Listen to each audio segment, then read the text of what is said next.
So students ਆਪਾਂ last video ਦੇ ਵਿੱਚ ਸਮਝਿਆ ਕਿ ਜਿਹੜਾ ਰੈਸਪੀਰੇਸ਼ਨ ਪ੍ਰੋਸੈਸ ਹੈ ਇਹਦੇ ਵਿੱਚ ਜਿਹੜਾ ਗਲੂਕੋਜ਼ ਹੈ ਉਹ ਟੁੱਟਦਾ ਹੈ, ਜਿਹਨੂੰ ਆਪਾਂ ਕਿਹਾ ਗਲਾਈਕੋਲਾਈਸਿਸ। ਤੇ ਗਲੂਕੋਜ਼ ਤੋਂ ਬੇਟੇ ਏਟੀਪੀ ਬਣਨੀ ਹੈ। ਠੀਕ ਹੈ, ਗਲੂਕੋਜ਼ ਤੋਂ ਏਟੀਪੀ ਬਣਨੀ ਹੈ। ਤਾਂ ਇਹਦੇ ਬੇਟੇ ਚਾਰ ਪਾਰਟਸ ਹਨ। ਚਾਰ ਪਾਰਟਸ ਮੈਂ ਤੁਹਾਨੂੰ ਸਮਝਾਏ। ਪਹਿਲਾ ਗਲਾਈਕੋਲਾਈਸਿਸ, ਫਿਰ ਲਿੰਕ ਰਿਐਕਸ਼ਨ, ਫਿਰ ਕ੍ਰੈਬ ਸਾਈਕਲ, ਫਿਰ ਇਲੈਕਟ੍ਰੋਨ ਟਰਾਂਸਪੋਰਟ ਸਿਸਟਮ। ਕਿਉਂਕਿ ਜਿਹੜੀ એનર્ਜੀ ਆਪਾਂ ਨੂੰ ਬਣੀ ਇਨ ਦੀ ਫਾਰਮ ਆਫ NaDH2 ਜਾਂ FaDH2 ਉਹ ਆਪਾਂ ਡਾਇਰੈਕਟਲੀ ਬਾਡੀ ਯੂਜ਼ ਨਹੀਂ ਕਰ ਸਕਦੀ, ਇਸ ਕਰਕੇ ਉਹਨੂੰ ਕਨਵਰਟ ਕਰਨਾ ਪੈਂਦਾ ਇਨਟੂ ATP। ਤਾਂ ਜਿਹੜਾ ਸਭ ਤੋਂ ਪਹਿਲਾ ਪ੍ਰੋਸੈਸ ਹੈ ਉਹ ਹੈ ਗਲਾਈਕੋਲਾਈਸਿਸ। ਤਾਂ ਆਪਾਂ ਨੂੰ ਇਹਦੇ ਵਿੱਚ ਪਤਾ ਹੈ ਗਲੂਕੋਜ਼ ਨੂੰ ਤੋੜ ਕੇ ਪਾਇਰੂਵੇਟ ਬਣਦਾ ਹੈ। ਠੀਕ ਹੈ, ਇਹ ਬਣਦਾ ਬੇਟੇ ਸਾਈਟੋਪਲਾਜ਼ਮ ਦੇ ਵਿੱਚ। ਠੀਕ ਹੈ, ਤੇ ਫਿਰ ATP ਬਣਦੀ ਹੈ ਮਾਈਟੋਕੌਂਡਰੀਆ ਦੇ ਅੰਦਰ। ਹੁਣ ਕੁਝ ਜਿਹੜੇ ਲੋਅਰ ਆਰਗੇਨਿਜ਼ਮਸ ਹੈ ਉਹਨਾਂ ਕੋਲੇ ਮਾਈਟੋਕੌਂਡਰੀਆ ਨਹੀਂ ਹੁੰਦਾ। ਠੀਕ ਹੈ, ਮਾਈਟੋਕੌਂਡਰੀਆ ਨਹੀਂ ਹੁੰਦਾ। ਇਸ ਕਰਕੇ ਬੇਟੇ ਕਿ ਜਿਹੜਾ ਗਲਾਈਕੋਲਾਈਸਿਸ ਹੈ ਇਹ ਹੋਣਾ ਹੀ ਹੋਣਾ। ਇਟ ਇਜ਼ ਅ ਯੂਨੀਵਰਸਲ, ਚਾਹੇ ਐਰੋਬਿਕ ਰੈਸਪੀਰੇਸ਼ਨ ਹੋਵੇ, ਚਾਹੇ ਐਨਐਰੋਬਿਕ ਰੈਸਪੀਰੇਸ਼ਨ ਹੋਵੇ, ਚਾਹੇ ਮਾਈਟੋਕੌਂਡਰੀਆ ਹੋਵੇ, ਚਾਹੇ ਨਾ ਹੋਵੇ। ਠੀਕ ਹੈ, ਤਾਂ ਗਲਾਈਕੋਲਾਈਸਿਸ ਹੈ ਜਿਹੜੀ ਉਹ ਹੋਣੀ ਹੈ। ਆਕਸੀਜਨ ਯੂਜ਼ ਹੋ ਵੀ ਸਕਦੀ ਹੈ, ਨਹੀਂ ਵੀ। ਸਾਈਟੋਪਲਾਜ਼ਮ ਤਾਂ ਸਾਰੇ ਆਰਗੇਨਿਜ਼ਮਸ ਦੇ ਵਿੱਚ ਹੁੰਦੀ ਹੈ। ਇਸ ਕਰਕੇ ਜਿਹੜਾ ਗਲਾਈਕੋਲਾਈਸਿਸ ਦਾ ਪ੍ਰੋਸੈਸ ਹੈ ਇਹ ਸਾਰੇ ਹੀ ਆਰਗੇਨਿਜ਼ਮਸ ਦੇ ਵਿੱਚ ਹੁੰਦਾ ਹੈ। ਠੀਕ ਹੈ, ਜਿਨ੍ਹਾਂ ਦੇ ਵਿੱਚ ਮਾਈਟੋਕੌਂਡਰੀਆ ਹੋਊਗਾ ਉਹਨਾਂ ਦੇ ਵਿੱਚ ਆਕਸੀਜਨ ਦੀ ਪ੍ਰੈਜ਼ੈਂਸ ਦੇ ਵਿੱਚ ਅੱਗੇ ਟੁੱਟ ਜਾਣਾ ਹੈ, ਅਦਰਵਾਈਜ਼ ਨਹੀਂ। ਪਰ ਗਲਾਈਕੋਲਾਈਸਿਸ ਸਾਈਟੋਪਲਾਜ਼ਮ 'ਚ ਹੁੰਦਾ, ਇਹਨੂੰ ਆਕਸੀਜਨ ਦੀ ਲੋੜ ਨਹੀਂ। ਤਾਂ ਇਸ ਕਰਕੇ ਗਲਾਈਕੋਲਾਈਸਿਸ ਸਾਰੇ ਤਰ੍ਹਾਂ ਦੇ ਆਰਗੇਨਿਜ਼ਮਸ ਦੇ ਵਿੱਚ ਜਿਹੜਾ ਹੈ ਉਹ ਹੁੰਦਾ। ਤਾਂ ਸਟੂਡੈਂਟਸ ਇਹ ਡਾਇਗਰਾਮ ਤੁਸੀਂ ਦੇਖੋ, ਇਹਦੇ ਵਿੱਚ ਇਹ ਜਿਹੜੇ ਫੇਜ਼ਿਸ ਹੈ ਸੈਲੂਲਰ ਰੈਸਪੀਰੇਸ਼ਨ ਦੇ ਉਹ ਮੈਂ ਸਮਝਾਉਣ ਦੀ ਕੋਸ਼ਿਸ਼ ਕੀਤੀ ਹੈ। ਆਹ ਦੇਖੋ ਬੇਟੇ, ਜਿਹੜਾ ਗਲਾਈਕੋਲਾਈਸਿਸ 'ਚ ਕੀ ਸੀ, ਜਿਹੜਾ ਗਲੂਕੋਜ਼ ਹੈ ਟੁੱਟ ਜਾਂਦਾ ਇਨਟੂ ਪਾਇਰੂਵੇਟ। ਠੀਕ ਹੈ, ਇਹ ਕਿੱਥੇ ਹੁੰਦਾ? ਇਨ ਦਾ ਸਾਈਟੋਸੋਲ, ਇਨ ਦਾ ਸਾਈਟੋਪਲਾਜ਼ਮ। ਤੇ ਇਹਦੇ ਵਿੱਚ ਬੇਟੇ ਕੀ ਹੁੰਦਾ? ATP ਵੀ ਪੈਦਾ ਹੁੰਦੀ ਹੈ ਤੇ ਦੂਜਾ NaDH ਪੈਦਾ ਹੁੰਦਾ ਹੈ। NaDH ਆਪਾਂ ਨੂੰ ਪਤਾ ਹੈ, ਆਪਾਂ ਇਹਨੂੰ ਐਜ਼ ਇਟ ਇਜ਼ ਯੂਜ਼ ਨਹੀਂ ਕਰ ਸਕਦੇ, ਇਹਨੂੰ ATP ਦੇ ਵਿੱਚ ਬਦਲਣਾ ਪਊਗਾ। ATP ਦੇ ਵਿੱਚ ਕੌਣ ਬਦਲਦਾ ਹੈ? Electron transport chain. ਆਹ ਦੇਖੋ, ਆਹ ਮਾਈਟੋਕੌਂਡਰੀਆ ਦਿਖਾਇਆ ਤੁਹਾਨੂੰ ਮੈਂ ਬਾਹਰ। ਮਾਈਟੋਕੌਂਡਰੀਆ ਦੀ ਆਊਟਰ ਮੈਂਬਰੇਨ, ਇਨਰ ਮੈਂਬਰੇਨ, ਆ ਕ੍ਰਿਸਟਾ ਆਪਾਂ ਨੂੰ ਪਤਾ ਹੈ finger like projections to increase the surface area for respiration. ਤਾਂ ਇੱਥੇ ਬੇਟੇ ਪਈ ਹੈ ਇਲੈਕਟ੍ਰੋਨ ਟਰਾਂਸਪੋਰਟ ਚੇਨ। ਜਿਹੜਾ NaDH ਬਣਿਆ ਸੀ ਇਹਨੂੰ ਹੁਣ ਬੈਂਕ 'ਚ ਤਾਂ ਆਪਾਂ ਨੂੰ ਲੈ ਕੇ ਜਾਣਾ ਪਊ, ਫੇਰ ਹੀ ਕਰੰਸੀ ਚੇਂਜ ਹੋਊ। ਤਾਂ ਇੱਥੇ ਮਾਈਟੋਕੌਂਡਰੀਆ ਦੇ ਅੰਦਰ ਜਿਹੜਾ ਬੈਂਕ ਹੈ ਉੱਥੇ NaDH ਨੂੰ ਆਪਾਂ ਭੇਜਤਾ। ਫਿਰ ਬੇਟੇ ਆਪਾਂ ਗੱਲ ਕਰ ਰਹੇ ਹਾਂ ਵੀ ਜਿਨ੍ਹਾਂ ਦੇ ਵਿੱਚ ਆਕਸੀਜਨ ਦੀ ਪ੍ਰੈਜ਼ੈਂਸ, ਇਹਨਾਂ ਦੇ ਵਿੱਚ ਮਾਈਟੋਕੌਂਡਰੀਆ ਹੈ। ਇਸ ਕਰਕੇ ਜਿਹੜਾ ਗਲੂਕੋਜ਼ ਪਾਇਰੂਵੇਟ ਦੇ ਵਿੱਚ ਟੁੱਟਿਆ ਬੇਟੇ, ਉਹ ਐਸੀਟਾਈਲ ਕੋਐਨਜ਼ਾਈਮ A ਬਣ ਗਿਆ, ਜਿਹਨੂੰ ਆਪਾਂ ਕਿਹਾ ਲਿੰਕ ਰਿਐਕਸ਼ਨ, ਜਿਹੜਾ ਗਲਾਈਕੋਲਾਈਸਿਸ ਨੂੰ ਤੇ ਕ੍ਰੈਬ ਸਾਈਕਲ ਨੂੰ ਜੋੜਦਾ। ਜਿਵੇਂ ਜਿਹੜਾ ਆ ਮੈਂ ਐਰੋ ਦਿਖਾ ਰਹੀ ਹਾਂ, ਇਹ ਕਿਹੜਾ ਲਿੰਕ ਰਿਐਕਸ਼ਨ, ਇਹ ਗਲਾਈਕੋਲਾਈਸਿਸ ਤੇ ਕ੍ਰੈਬ ਸਾਈਕਲ ਨੂੰ ਜੋੜਦਾ। ਤਾਂ ਕ੍ਰੈਬ ਸਾਈਕਲ ਦੇ ਵਿੱਚ ਬੇਟੇ ਆਪਾਂ ਦੇਖਾਂਗੇ ਕਿ ਕਿਸ ਤਰ੍ਹਾਂ ਜਿਹੜਾ ਹੈ NaDH ਤੇ FaDH2 ਬਣਦੀ ਹੈ। NaDH ਤੇ FaDH2। ਹੁਣ NaDH ਵੀ ਨਹੀਂ ਸਿੱਧਾ ਯੂਜ਼ ਕਰ ਸਕਦੀ ਬੋਡੀ, FaDH2 ਵੀ ਸਿੱਧਾ ਨਹੀਂ। ਤਾਂ ਇਹ ਵੀ ਜਿਹੜਾ ਹੈ ਕਿੱਥੇ ਜਾਣਾ ਪਊਗਾ? ਇਲੈਕਟ੍ਰੋਨ ਟਰਾਂਸਪੋਰਟ ਚੇਨ ਦੇ ਵਿੱਚ। ਤਾਂ ਬੇਟੇ ਆਕਸੀਜਨ ਯੂਜ਼ ਹੋ ਰਹੀ ਹੈ ਤੇ ਵਾਟਰ ਹੈ ਜਿਹੜਾ ਉਹ ਨਿਕਲ ਰਿਹਾ ਹੈ। ਠੀਕ ਹੈ, ਤੇ ਹਰ ਇੱਕ ਸਟੈਪ ਤੇ ਅਲੱਗ-ਅਲੱਗ ਤਰ੍ਹਾਂ ਦੀ ਜਿਹੜੀ એનર્ਜੀ ਹੈ ਉਹ ਨਿਕਲ ਰਹੀ ਹੈ। ਜਿਹੜੀ ATP ਨਿਕਲਦੀ ਹੈ ਬੇਟੇ ਉਹਨੂੰ ਐਜ਼ ਇਟ ਇਜ਼ ਆਪਾਂ ਯੂਜ਼ ਕਰ ਸਕਦੇ, ਜਿਹੜਾ NaDH ਜਾਂ FaDH ਹੈ ਉਹਨੂੰ ਆਪਾਂ ਯੂਜ਼ ਨਹੀਂ ਕਰ ਸਕਦੇ। ਇਸ ਕਰਕੇ ਉਹਨਾਂ ਨੂੰ ATP ਦੇ ਵਿੱਚ ਬਦਲਣਾ ਪੈਂਦਾ ਹੈ।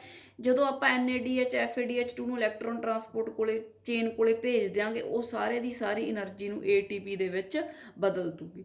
ਤਾਂ ਇੱਥੇ ਯਾਦ ਰੱਖਣ ਵਾਲੀ ਗੱਲ ਇਹ ਹੈ ਵੀ ਜਿਹੜਾ ਗਲਾਈਕੋਲਾਈਸਿਸ ਹੈ ਉਹ ਸਾਈਟੋਪਲਾਜ਼ਮ ਦੇ ਵਿੱਚ ਹੋ ਰਿਹਾ, ਜਿਹੜਾ ਕ੍ਰੈਬ ਸਾਈਕਲ ਹੈ ਤੇ ਇਲੈਕਟ੍ਰੋਨ ਟਰਾਂਸਪੋਰਟ ਚੇਨ ਹੈ ਇਹ ਮਾਈਟੋਕੌਂਡਰੀਆ ਦੇ ਅੰਦਰ ਹੋ ਰਿਹਾ। ਤੇ ਐਂਡ ਤੇ ATP ਰਿਲੀਜ਼ ਹੋਣੀ ਹੈ, NaDH FA2H ਨੂੰ ਬਦਲ ਦੇਣੇ।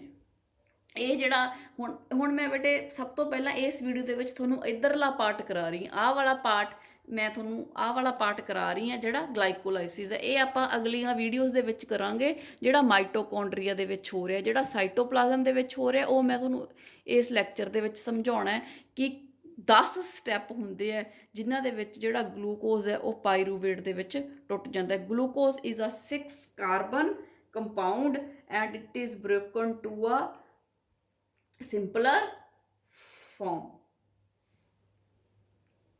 ਜਿਹੜਾ ਪਾਇਰੂਵੇਟ ਹੁੰਦਾ ਬੇਟੇ ਇਹ 3 ਕਾਰਬਨ ਦਾ ਬਣਿਆ ਹੁੰਦਾ ਤੇ ਇਹਦੇ 2 ਮੋਲੀਕਿਊਲਸ ਬਣ ਜਾਂਦੇ ਆ, 3 ਮੋਲੀਕਿਊਲਸ ਦੇ 2 ਕਾਰਬਨ ਫਰੋਮ 1 ਗਲੂਕੋਜ਼ ਮੋਲੀਕਿਊਲ।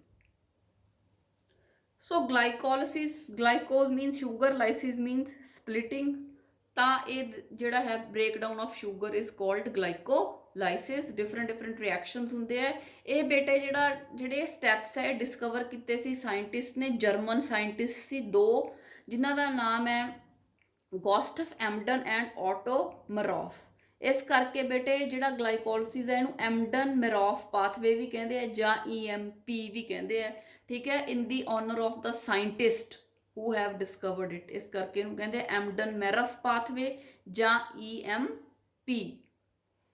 ਤੇ ਇਹਦੇ ਵਿੱਚ ਬੇਟੇ ਆਕਸੀਜਨ ਦੀ ਜ਼ਰੂਰਤ ਨਹੀਂ, ਜ਼ਰੂਰੀ ਨਹੀਂ ਕਿ ਆਕਸੀਜਨ ਹੋਵੇ। So it is common in both aerobic and ਐਨਾਰੋਬਿਕ।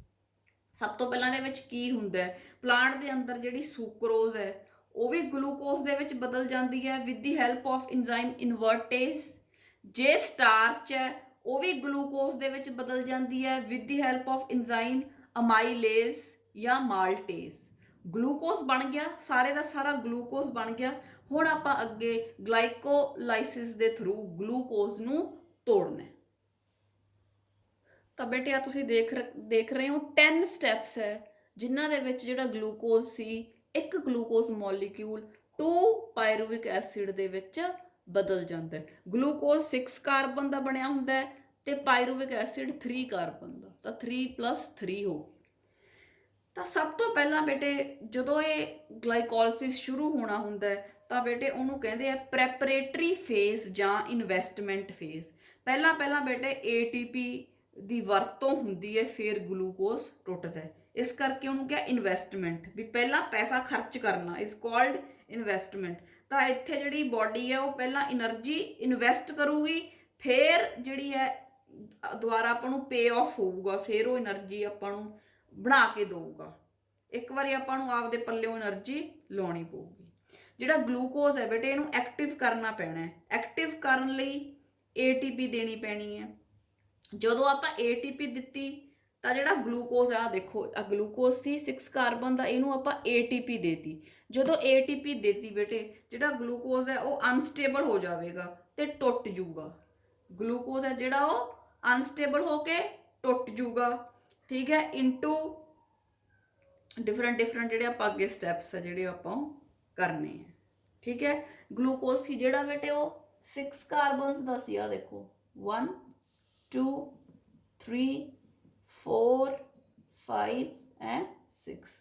And ਤੇ ਬੇਟੇ ਟੁੱਟ ਗਿਆ ਇਨਟੂ 1 2 3 1 2 3।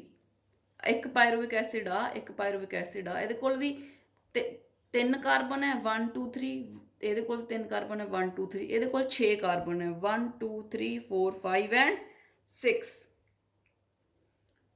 ਠੀਕ ਹੈ। ਤਾਂ ਗਲੂਕੋਜ਼ ਜਿਹੜਾ ਹੈ ਉਹ ਅਨਸਟੇਬਲ ਹੋ ਕੇ ਟੁੱਟ ਜਾਊਗਾ ਇਨਟੂ ਪਾਇਰੂਵਿਕ ਐਸਿਡ।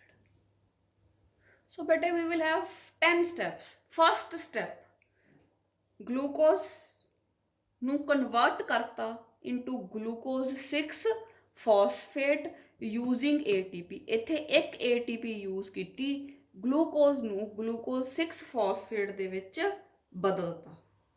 ਜਿਹੜਾ ਐਂਜ਼ਾਈਮ, ਇਹ ਸਾਰਾ ਜਿਹੜਾ ਗਲਾਈਕੋਲਾਈਸਿਸ ਹੈ ਬੇਟੇ ਇਹਦੇ ਵਿੱਚ 10 ਐਂਜ਼ਾਈਮਸ ਇਨਵੋਲਵਡ ਹੈ। So we will learn all the 10 steps and all the 10 enzymes. First enzyme is the hexokinase. Hexo means 6 carbon, है ना। Kinase means movement। ਤਾਂ ਕੀ ਹੁੰਦਾ ਹੈ मूवमेंट कादी ATP यूज होया ATP दे विच की है फॉस्फेट है ATP दे विच ATP तो फॉस्फेट निकल के ग्लूकोज नाल जोड़ती ATP तो फॉस्फेट कड्डी ते ग्लूकोज दे नाल जोड़ती इस करके क्या ग्लूकोज 6 फॉस्फेट हुण 6 दा कार्बन है 1 2 3 4 5 6 ते इहदे नाल की जुड़ गया फॉस्फेट PO4 आ कल्ले 6 कार्बन सी 1 2 3 4 5 6 ग्लूकोज है जिहड़ा 6 कार्बन का बनिया सी 1 2 3 4 5 6 हुण ATP दी मदद नाल ਹੈਗਜ਼ੋਕਾਈਨੇਜ਼ एंजाइम दी हेल्प नाल जिहड़ा 6 कार्बन कंपाउंड सी इहदे नाल की जोड़ता फॉस्फेट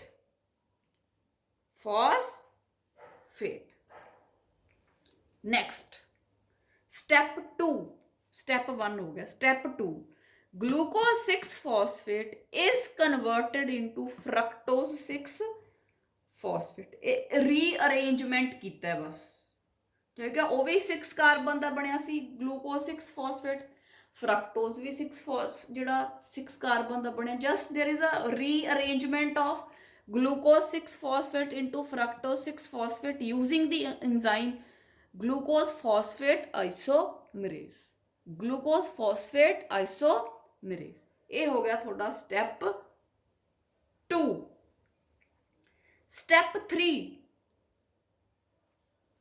स्टेप 3 ਦੇ ਵਿੱਚ ਕੀ ਹੈ ਜਿਹੜਾ ਫਰਕਟੋਜ਼ 6 ਫਾਸਫੇਟ ਸੀ ਬੇਟੇ ਇਹਨੂੰ ਬਦਲਤਾ ਇਨਟੂ ਫਰਕਟੋਜ਼ 1,6 ਬਾਈ ਫਾਸਫੇਟ ਠੀਕ ਹੈ ਬਾਈ ਹੁੰਦਾ ਹੈ 2 ਫਾਸਫੇਟ ਮਤਲਬ 2 ਤਾਂ ਆਪਣੇ ਕੋਲੇ ਬੇਟੇ ਆ ਸੀ 6 ਕਾਰਬਨ ਦਾ ਜਿਹੜਾ ਸੀਗਾ ਕੰਪਾਊਂਡ ਸੀ ਜਿਹਦੇ 6ਵੇਂ ਕਾਰਬਨ ਦੇ ਨਾਲ ਫਾਸਫੇਟ ਲੱਗਿਆ ਸੀ ਤਾਂ ਆਪਾਂ ਨੂੰ ਕਿਹਾ ਫਰਕਟੋਜ਼ 6 ਫਾਸਫੇਟ ਫਰਕਟੋਜ਼ ਮੀਨਸ 6 ਕਾਰਬਨ ਤੇ ਜਿਹੜਾ 6th ਕਾਰਬਨ ਦੇ ਉੱਤੇ ਕੀ ਲੱਗਿਆ ਫਾਸਫੇਟ ਹੁਣ ਕੀ ਕੀਤਾ ਬੇਟੇ ਇੱਕ ATP ਹੋਰ ਯੂਜ਼ ਕਰ ਲਈ ਇੱਕ ATP ਹੋਰ ਯੂਜ਼ ਕਰ ਲਈ ਤਾਂ ਹੁਣ ਆਪਾਂ ਇੱਥੇ ਬਣਾਉਣੇ ਆ 1 2 3 4 5 6 ਕਾਰਬਨ ਹੋ ਗਏ ਤੇ ਆ 6th ਕਾਰਬਨ ਸੀ ਜਿਹੜਾ ਇਹਦੇ ਨਾਲ ਫਾਸਫੇਟ ਪਹਿਲਾਂ ਹੀ ਲੱਗਿਆ ਸੀ ठीक है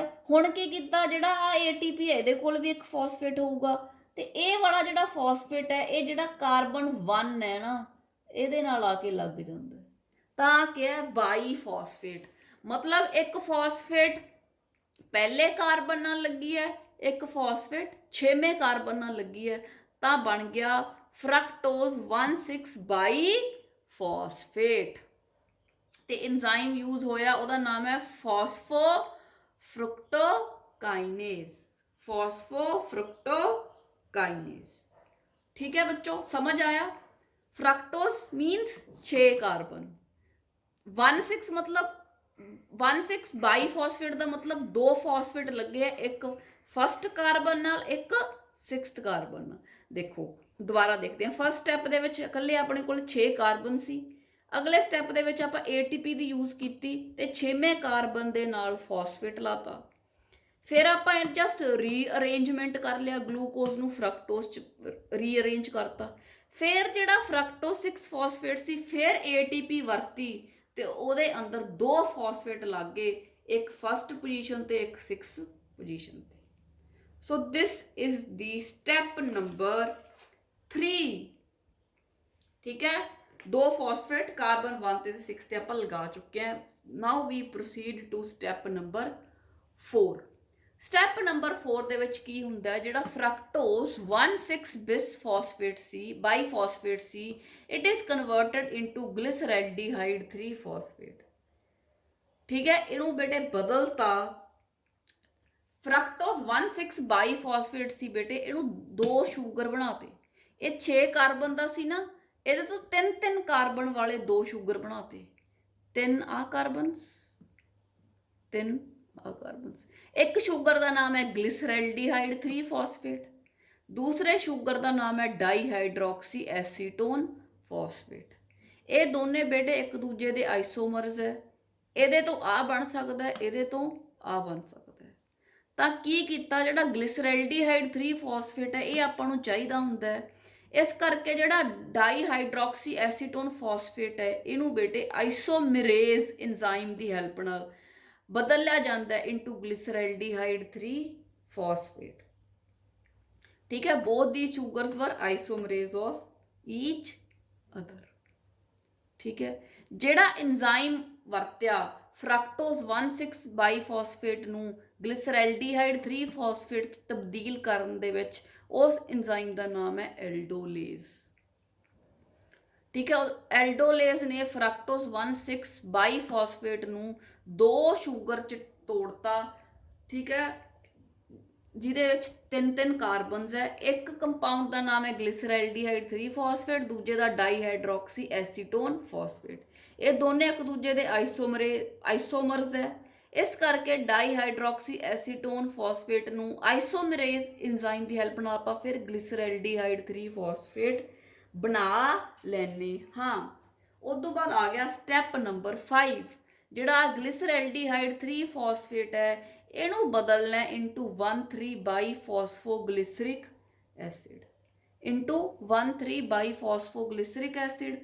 ਜਿਹੜਾ ਇੰਜ਼ਾਈਮ ਯੂਜ਼ ਹੋਊਗਾ ਉਹਦਾ ਨਾਮ ਹੈ ਗਲਿਸਰੈਲਡੀਹਾਈਡ 3 ਫਾਸਫੇਟ ਡੀਹਾਈਡਰੋਜੀਨੇਸ।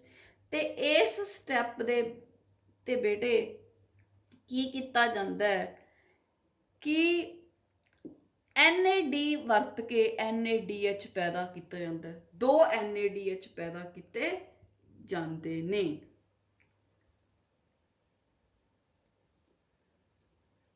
ਹੁਣ ਬੇਟੇ ਜਿਹੜੇ ਆਪਣੇ ਆ ਬਣ ਗਏ ਸੀ ਨਾ ਗਲਿਸਰੈਲਡੀਹਾਈਡ 3 ਫਾਸਫੇਟ, ਮਤਲਬ ਇਹਦੇ ਕੋਲ 3 ਕਾਰਬਨ ਸੀ ਤੇ 1 ਫਾਸਫੇਟ ਸੀ। ਇਹਦੇ ਕੋਲ ਵੀ 3 ਕਾਰਬਨ ਸੀ ਤੇ 1 ਫਾਸਫੇਟ ਸੀ।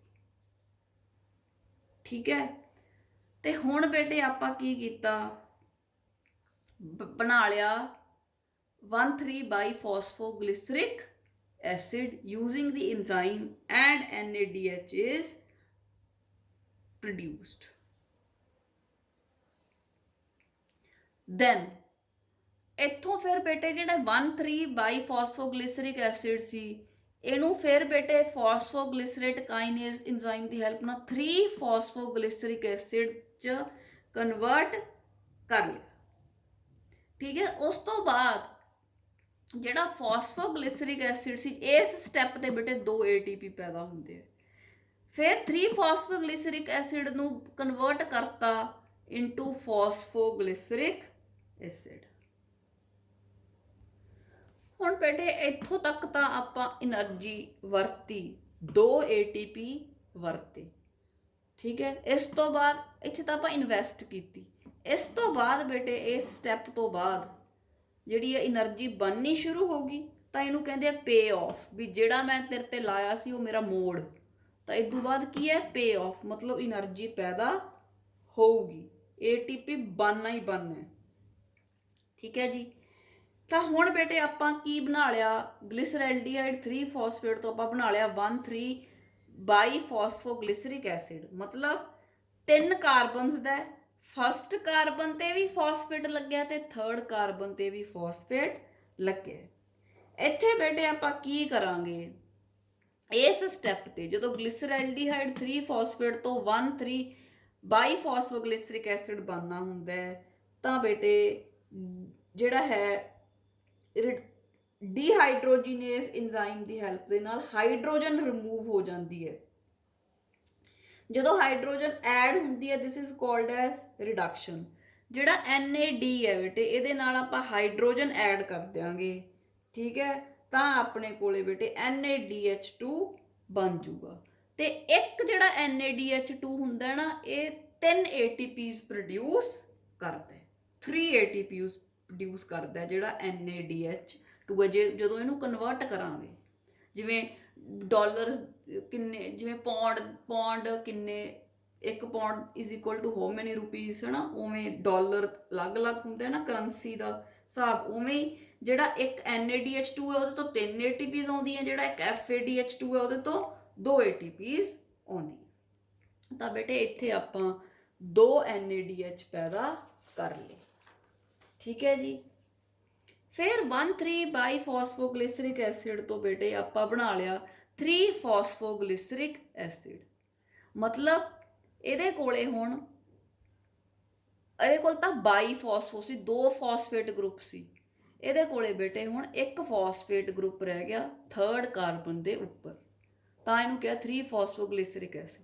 ਤਾਂ ਇੱਥੇ ਕੀ ਹੋਇਆ, ਜਦੋਂ ਜਿਹੜਾ ਇੱਕ ਫਾਸਫੇਟ ਸੀ ADP ਤਾਂ ਸੈੱਲ ਦੇ ਵਿੱਚ ਵਾਧੂ ਪਈ ਹੁੰਦੀ ਹੈ, ਸਾਈਟੋਪਲਾਜ਼ਮ ਦੇ ਵਿੱਚ ਪਈ ਹੁੰਦੀ ਹੈ।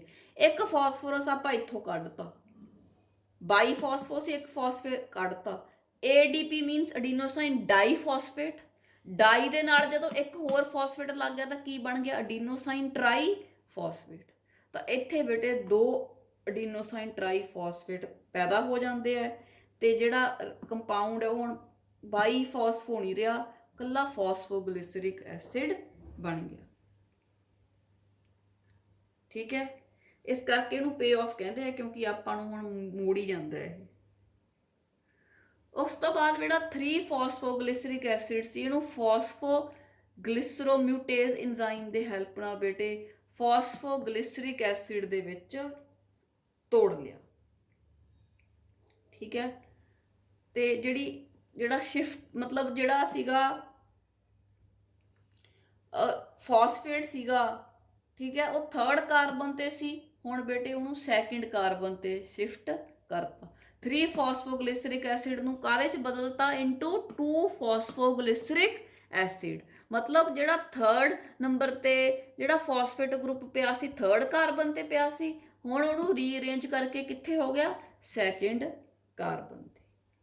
ਠੀਕ ਹੈ, ਇਸ ਪ੍ਰੋਸੈਸ ਦੇ ਵਿੱਚ ਬੇਟੇ ਹੁਣ ਵਾਟਰ ਰਿਮੂਵ ਹੋ ਜਾਂਦਾ ਹੈ, ਤੇ ਫਾਸਫੋਗਲਿਸਰਿਕ ਐਸਿਡ ਤੋਂ ਐਨੋਲੇਜ਼ ਇੰਜ਼ਾਈਮ ਦੀ ਹੈਲਪ ਨਾਲ ਫਾਸਫੋਇਨੋਲ ਪਾਇਰੂਵੇਟ ਬਣ ਜਾਂਦਾ। ਠੀਕ ਹੈ ਜੀ।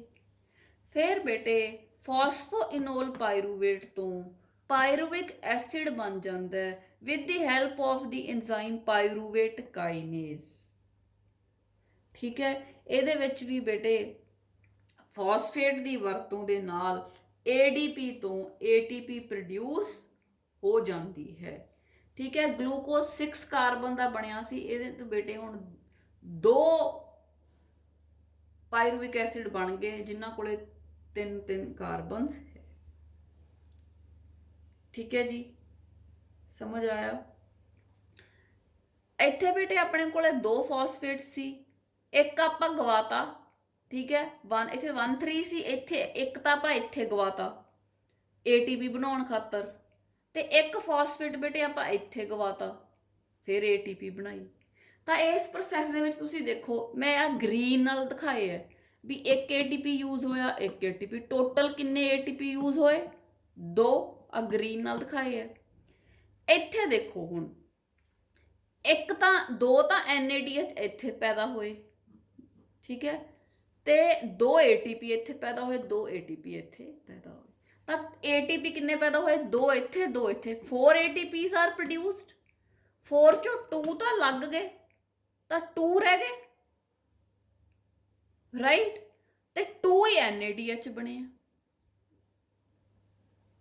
ਹੁਣ ਆਪਣੇ ਕੋਲੇ ਕੀ ਬਣ ਗਿਆ, ਮਤਲਬ 2 ATP ਬਣ ਗਏ, ਕਿਉਂਕਿ ਬਣੇ ਤਾਂ 4, 2 ਇੱਥੇ 2 ਇੱਥੇ, ਪਰ 2 ਇੱਥੇ ਗ੍ਰੀਨ ਦਿਖਾਇਆ ਮੈਂ ਯੂਜ਼ ਹੋ ਗਏ ਸੀ।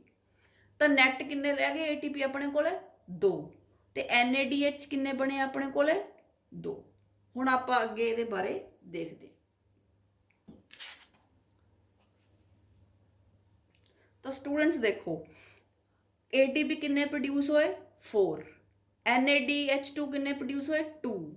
ਮੈਂ ਦੱਸਿਆ ਕਿ 1 NADH ਇਜ਼ ਇਕੁਅਲ ਟੂ 3, ਜੇ ਇੱਕ NADH ਟੁੱਟੂ 3 ATP ਬਣਨਗੇ, 2 NADH ਪੈਦਾ ਹੋਏ, 2 ਟੁੱਟਣਗੇ, ਤਾਂ 2 × 3 ਇਜ਼ ਇਕੁਅਲ ਟੂ 6, ਤਾਂ ਆਪਣੇ ਕੋਲੇ 10 ATPs ਬਣ ਗਏ। ਕਿਉਂਕਿ NADH ਨੂੰ ਆਪਾਂ ਵਰਤ ਨਹੀਂ ਸਕਦੇ, ਆਪਾਂ ਨੂੰ ਕਰੰਸੀ ਐਕਸਚੇਂਜ ਕਰਨੀ ਪਊਗੀ। ਜੇ ਕੋਈ ਇੱਧਰ ਆਊਗਾ ਤਾਂ ਉਹਨੂੰ ਰੁਪੀਸ 'ਚ ਕਰਨੀ ਪਊ। ਤਾਂ ਆਪਣੇ ਕੋਲੇ ਕਿੰਨੇ ਬਣ ਗਏ, ਰੁਪੀਸ ਕਿੰਨੇ, 10। ਆ ਪੌਂਡ ਸੀਗੇ, 10 ਬਣਾ ਲਿਆ ਆਪਾਂ। ਇਹਦੇ ਵਿੱਚੋਂ ਆਪਾਂ ਖਰਚੇ ਕਿੰਨੇ, ATP ਯੂਜ਼ ਕਿੰਨੇ ਹੋਏ, 2। ਤਾਂ ਨੈਟ ATP ਕਿੰਨੇ ਪ੍ਰੋਡਿਊਸ ਹੋਏ ਬੇਟੇ ਗਲਾਈਕੋਲਿਸਿਸ ਦੇ ਵਿੱਚ, 8 ATPs are produced in the process of glycolysis. हाँ जी स्टूडेंट्स, ग्लूकोज ਨੂੰ ਆਪਾਂ ਤੋੜ ਲਿਆ ਇਨਟੂ ਪਾਇਰੂਵਿਕ ਐਸਿਡ ਜਾਂ ਇਹਨੂੰ ਪਾਇਰੂਵੇਟ ਵੀ ਕਹਿ ਸਕਦੇ ਹਾਂ, ਦੋ ਮੋਲੀਕਿਊਲ। ਹੁਣ ਇਸ ਪਾਇਰੂਵੇਟ ਦੇ ਬੇਟੇ ਦੋ ਫੇਟ ਹੈ, ਠੀਕ ਹੈ। ਇੱਕ ਤਾਂ ਜੇ ਆਕਸੀਜਨ ਹੋਈ ਤਾਂ ਇਹ ਪਾਇਰੂਵੇਟ ਬੇਟੇ ਕ੍ਰੈਬਸ ਸਾਈਕਲ 'ਚ ਚਲਾ ਜਾਊਗਾ ਤੇ ਇਲੈਕਟ੍ਰੋਨ ਟਰਾਂਸਪੋਰਟ ਚੇਨ ਦੇ ਵਿੱਚ ਚਲਾ ਜਾਊਗਾ। ਇਹ ਆਪਾਂ ਮਾਈਟੋਕੌਂਡਰੀਆ ਦੇ ਅੰਦਰ ਦੋਨੋਂ ਪ੍ਰੋਸੈਸਿਸ ਦੀ ਡਿਟੇਲ ਸਟੱਡੀ ਕਰਨੀ ਹੈ। ਹੁਣ ਆਪਾਂ ਆਹ ਦੇਖਦੇ ਹਾਂ, ਅਗਰ ਆਕਸੀਜਨ ਨਹੀਂ ਹੈਗੀ ਤਾਂ ਜਿਹੜਾ ਇਹ ਪਾਇਰੂਵੇਟ ਹੈ ਬੇਟੇ ਇਹਦੀ ਫਰਮੈਂਟੇਸ਼ਨ ਹੋ ਜੂਗੀ। ਦੋ ਤਰ੍ਹਾਂ ਦੀ ਹੋ ਸਕਦੀ ਹੈ, ਅਲਕੋਹਲਿਕ ਫਰਮੈਂਟੇਸ਼ਨ, ਠੀਕ ਹੈ, ਜਿਹੜੀ ਈਸਟ ਦੇ ਵਿੱਚ ਹੁੰਦੀ ਹੈ ਤੇ ਕਾਰਬਨ ਡਾਈਆਕਸਾਈਡ ਰਿਲੀਜ਼ ਹੁੰਦੀ ਹੈ। ਦੂਸਰਾ ਇਨ ਦੀ farm of lactic acid. Suppose ਬੇਟੇ ਆਪਣੇ ਕਿਸੇ ਮਗਰ ਕੁੱਤਾ ਪੈ ਜਾਂਦਾ, ਬੰਦਾ ਬਹੁਤ ਭੱਜਦਾ, ਸਾਓ ਸਾਈ ਹੋ ਜਾਂਦਾ ਹੈ, ਠੀਕ ਹੈ, ਉਹਦੇ ਅੰਦਰ ਆਕਸੀਜਨ ਜਾ ਰਹੀ ਹੈ, ਠੀਕ ਹੈ, ਉਹਨੂੰ ਬਹੁਤ ਜ਼ਿਆਦਾ ਆਕਸੀਜਨ ਦੀ ਲੋੜ ਪੈ ਰਹੀ ਹੈ ਕਿਉਂਕਿ ਉਹਦੇ ਅੰਦਰ ਜਿਹੜਾ ਹੈ એનર્ਜੀ ਰਿਲੀਜ਼ ਕਰਨ ਦੇ ਲਈ ਜਿਹੜਾ ਹੈ ਫੂਡ ਨੂੰ ਆਕਸੀਜਨ ਹੀ ਤੋੜੂਗੀ। ਜਿੰਨੀ ਆਕਸੀਜਨ ਅੰਦਰ ਜਾਊਗੀ ਉਨੀ ਜ਼ਿਆਦਾ એનર્ਜੀ ਉਹਦੇ 'ਚ ਰਿਲੀਜ਼ ਹੋਊਗੀ ਬੋਡੀ ਦੇ ਅੰਦਰ ਤੇ ਉਨੀ ਉਹ ਜਲਦੀ ਭੱਜੂਗਾ। ਜਦੋਂ ਬੇਟੇ ਆਪਾਂ ਭੱਜਾਂਗੇ ਤਾਂ ਜਿੰਨੀ ਆਕਸੀਜਨ ਬੋਡੀ ਨੂੰ ਚਾਹੀਦੀ ਹੁੰਦੀ ਹੈ ਉਨੀ ਆਪਣੀ ਬੋਡੀ ਦੇ ਸੈਲਸ ਨੂੰ ਨਹੀਂ ਮਿਲਦੀ। ਤਾਂ ਬੇਟੇ ਫਿਰ ਕੀ ਹੁੰਦਾ, ਇਨ ਦੀ ਐਬਸੈਂਸ ਆਫ ਆਕਸੀਜਨ ਬੋਡੀ ਦੇ ਸੈਲਸ ਦੇ ਅੰਦਰ, ਮਸਲਸ ਦੇ ਅੰਦਰ ਲੈਕਟਿਕ ਐਸਿਡ ਬਣਨਾ ਸ਼ੁਰੂ ਹੋ ਜਾਂਦਾ ਹੈ due to absence of oxygen ਜਾਂ ਲੈਸ ਅਵੇਲੇਬਿਲਿਟੀ ਆਫ ਆਕਸੀਜਨ, ਜਿਹਨੂੰ ਆਪਾਂ ਕਹਿੰਦੇ ਖੱਲੀਆਂ, ਠੀਕ ਹੈ। ਉਹ ਲੈਕਟਿਕ ਐਸਿਡ ਅੰਦਰ ਹੈ ਜਿਹੜਾ ਉਹ ਆਪਣੇ ਜਮ੍ਹਾਂ ਹੋ ਜਾਂਦਾ ਹੈ ਤੇ ਆਪਾਂ ਉਹਨੂੰ ਕਹਿੰਦੇ ਖੱਲੀਆਂ। ਫਿਰ ਉਹਨੂੰ ਹੌਟ ਵਾਟਰ ਬਾਥ ਨਾਲ ਜਾਂ ਮਸਾਜ ਨਾਲ ਠੀਕ ਹੁੰਦਾ ਉਹ, ਹੈ ਨਾ, ਹੌਲੀ ਹੌਲੀ। ਤੇ ਫਿਰ ਬੇਟੇ ਜਿਹੜਾ ਲੈਕਟਿਕ ਐਸਿਡ ਹੈ ਨਾ ਲਿਵਰ ਦੇ ਵਿੱਚ ਚਲਾ ਜਾਂਦਾ ਹੈ। ਇਹ ਨਹੀਂ ਵੀ ਹਮੇਸ਼ਾ ਹੁਣ ਇੱਕ ਵਾਰੀ ਖੱਲੀਆਂ ਪੈ ਗਈਆਂ ਸਾਰੀ ਉਮਰ ਪੰਗਾ ਰਹਿਣਗੀਆਂ, ਫਿਰ ਉਹ ਤੋਂ ਬਾਅਦ ਉਹ ਲਿਵਰ ਉਹਨੂੰ ਤੋੜ ਦਿੰਦਾ, ਠੀਕ ਹੈ। ਤਾਂ ਜੇ ਆਕਸੀਜਨ ਨਹੀਂ ਅਵੇਲੇਬਲ ਤਾਂ ਦੋ ਪ੍ਰੋਸੈਸ ਹੋ ਸਕਦੇ ਆ, ਇੱਕ ਤਾਂ ਜਿੱਥੇ ਅਲਕੋਹਲ ਬਣਦਾ ਹੈ, ਸ਼ਰਾਬ ਬਣਦੀ ਹੈ, ਤਾਂ ਉਹ ਅਲਕੋਹਲਿਕ ਫਰਮੈਂਟੇਸ਼ਨ ਹੋ ਗਈ। ਤੇ ਦੂਸਰਾ ਜਿਹੜਾ ਹੈ, ਜਿਹੜਾ ਲੈਕਟਿਕ ਐਸਿਡ ਦੀ ਫਾਰਮੇਸ਼ਨ ਹੁੰਦੀ ਹੈ ਇਹ ਮਸਲਸ 'ਚ ਹੋ ਜਾਂਦੀ ਹੈ। ਇਹ ਸਿਰਫ ਮੈਮਲਸ ਦੇ ਮਸਲਸ ਦੇ ਵਿੱਚ ਹੁੰਦੀ ਹੈ ਜੇ ਆਪਾਂ ਨੂੰ ਆਕਸੀਜਨ ਪ੍ਰੋਪਰ ਨਾ ਮਿਲੇ ਤਾਂ ਇਹ ਕੁਝ ਸਮੇਂ ਲਈ ਹੁੰਦੀ ਹੈ, ਉਸ ਤੋਂ ਬਾਅਦ ਇਹ ਜਿਹੜੀ ਹੈ ਆਪਣੇ ਆਪ ਜਿਹੜਾ ਉਹ ਠੀਕ ਹੋ ਜਾਂਦਾ। ਤਾਂ ਹੁਣ ਅਗਲੀ ਵੀਡੀਓ ਦੇ ਵਿੱਚ ਬੇਟੇ ਮੈਂ ਜਿਹੜਾ ਹੈ ਤੁਹਾਨੂੰ ਕ੍ਰੈਬ ਸਾਈਕਲ ਤੇ ਈਟੀਸੀ ਬਾਰੇ ਦੱਸਣਾ। ਆ ਜਿਹੜੀ ਚੀਜ਼ ਸੀ ਇਹ ਮੈਂ ਆਲਰੇਡੀ ਸਮਝਾਤੀ। ਅਗਰ ਆਕਸੀਜਨ ਦੀ ਅਵੇਲੇਬਿਲਿਟੀ ਨਹੀਂ ਹੈ ਤਾਂ ਪਾਇਰੂਵੇਟ ਦਾ ਕੀ ਹੋਊਗਾ। ਦੇਖੋ ਪਾਇਰੂਵੇਟ ਤਾਂ ਬਣਨਾ ਹੀ ਬਣਨਾ ਹੈ, ਸਾਈਟੋਪਲਾਜ਼ਮ ਦੇ ਵਿੱਚ ਬਣਨਾ ਹੈ, ਚਾਹੇ ਆਰਗੇਨਿਜ਼ਮ ਆਕਸੀਜਨ ਉਹਦੇ ਕੋਲ ਹੈਗੀ ਹੈ ਚਾਹੇ ਨਹੀਂ। ਪਾਇਰੂਵੇਟ ਜਾਂ ਪਾਇਰੂਵਿਕ ਐਸਿਡ ਗਲੂਕੋਜ਼ ਤੋਂ ਬਣਨਾ ਹੀ ਬਣਨਾ ਹੈ। ਗਲਾਈਕੋਲਿਸਿਸ ਹਰ ਇੱਕ ਦੇ ਵਿੱਚ ਹੋਣੀ ਹੈ ਕਿਉਂਕਿ ਹਰ ਆਰਗੇਨਿਜ਼ਮ ਦੇ ਅੰਦਰ ਸਾਈਟੋਪਲਾਜ਼ਮ ਹੈਗੀ ਹੈ। ਉਸ ਤੋਂ ਬਾਅਦ ਅਲੱਗ-ਅਲੱਗ ਹੈ, ਠੀਕ ਹੈ, ਉਹ ਮੈਂ ਤੁਹਾਨੂੰ ਇੱਥੇ ਐਕਸਪਲੇਨ ਕਰਤਾ।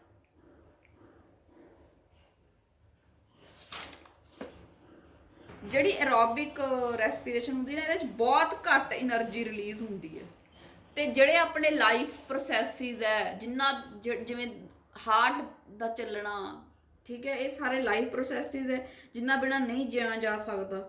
ਤਾਂ ਇਹ ਬੇਟੇ ਐਨਾਰੋਬਿਕ ਰੈਸਪੀਰੇਸ਼ਨ ਨਾਲ ਨਹੀਂ ਹੋ ਸਕਦੇ ਕਿਉਂਕਿ ਇਹਨਾਂ ਨੂੰ ਬਹੁਤ ਜ਼ਿਆਦਾ એનર્ਜੀ ਚਾਹੀਦੀ ਹੈ ਤੇ ਉਹ એનર્ਜੀ ਆਪਾਂ ਨੂੰ ਆਕਸੀਜਨ ਦੀ ਪ੍ਰੈਜ਼ੈਂਸ 'ਚ ਹੀ ਮਿਲ ਸਕਦੀ ਹੈ। ਐਰੋਬਿਕ ਪ੍ਰੋਸੈਸ ਦੇ ਥਰੂ ਹੀ ਆਪਾਂ ਨੂੰ ਉਨੀ એનર્ਜੀ ਮਿਲ ਸਕਦੀ ਹੈ। ਇਹਦੇ 'ਚ ਤਾਂ 2 ATPs ਨਿਕਲਦੇ ਆ ਤਾਂ ਉਹਦੇ ਨਾਲ ਦੱਸੋ ਲਾਈਫ ਪ੍ਰੋਸੈਸਿਸ, ਲਾਈਫ ਦੀਆਂ ਐਕਟੀਵਿਟੀਜ਼ ਹੋ ਜਾਣਗੀਆਂ? ਨੋ। ਤਾਂ ਜਿਹੜਾ ਆਹ ਵਾਲਾ ਚੀਜ਼ ਹੈ ਇਹ ਮੈਮਲਸ ਦੇ ਵਿੱਚ ਇਸ ਕਰਕੇ ਹੁੰਦੀ ਹੈ ਕਿਉਂਕਿ ਜ਼ਿਆਦਾ એનર્ਜੀ ਦੀ ਜ਼ਰੂਰਤ ਮੈਮਲਸ ਨੂੰ ਹੁੰਦੀ ਹੈ। ਤੇ ਜਿਹੜੀ ਐਨਾਰੋਬਿਕ ਹੁੰਦੀ ਹੈ ਰੈਸਪੀਰੇਸ਼ਨ ਉਹਦੇ ਤਾਂ ਪੋਇਜ਼ਨਸ ਪ੍ਰੋਡਕਟਸ ਹੁੰਦੇ ਆ, ਜਿਵੇਂ ਅਲਕੋਹਲ ਬਣ ਗਿਆ, ਠੀਕ ਹੈ, ਅਲਕੋਹਲ ਪੀਂਦੇ ਆ ਬਟ ਇਟ ਇਜ਼ ਪੋਇਜ਼ਨਸ ਹੀ ਹੈ। ਜੇ ਅਲਕੋਹਲ ਦੀ ਕੰਸਨਟ੍ਰੇਸ਼ਨ ਆਪਣੀ ਬੋਡੀ ਦੇ ਵਿੱਚ 13% ਤੋਂ ਵੱਧ ਜੇ ਸੈੱਲ ਦੇ ਵਿੱਚ ਤਾਂ ਸੈੱਲ ਮਰ ਜਾਂਦਾ ਹੈ, ਠੀਕ ਹੈ। ਤੇ ਫਿਰ ਕਈ ਵਾਰ ਆਪਾਂ ਸੋਚਦੇ ਹਾਂ ਵੀ ਜਿਵੇਂ ਆਪਾਂ ਗੱਲ ਕਰਦੇ ਹਾਂ ਬਰਾਂਡੀ ਇਹਨਾਂ ਸਾਰਿਆਂ ਦੀ, ਤਾਂ ਵੀ ਆਪਾਂ ਕਹਿੰਦੇ ਇਹਨਾਂ 'ਚ ਤਾਂ ਮਾਤਰਾ ਬਹੁਤ ਜ਼ਿਆਦਾ ਹੁੰਦੀ ਹੈ ਅਲਕੋਹਲ ਦੀ, ਤਾਂ ਉਹ ਕਿੱਥੋਂ ਆਉਂਦਾ ਬਈ ਜਿਹੜਾ ਈਸਟ ਹੈ ਨਾ ਇਹ ਤਾਂ ਵੱਧ ਤੋਂ ਵੱਧ 13% ਬਣਾ ਸਕਦਾ। ਫਿਰ ਉਦੋਂ ਬਾਅਦ ਉਹਨਾਂ ਦੀ ਡਿਸਟੀਲੇਸ਼ਨ ਕਰਦੇ ਆ ਜਿਵੇਂ ਆਪਾਂ ਮਾਈਕਰੋਬਸ ਵਾਲੇ ਚੈਪਟਰ ਦੇ ਵਿੱਚ ਦੇਖਾਂਗੇ ਅਗਲੇ ਨੈਕਸਟ ਈਅਰ। ਤਾਂ ਫਿਰ ਡਿਸਟੀਲੇਸ਼ਨ ਕਰਕੇ ਜਿਹੜੀ ਹੈ ਉਹਨੂੰ ਵਧਾਇਆ ਜਾਂਦਾ ਉਹਦੀ ਕੰਸਨਟ੍ਰੇਸ਼ਨ ਨੂੰ, alcohol the. So this is all. Next I will start with the link reaction and the Krebs cycle.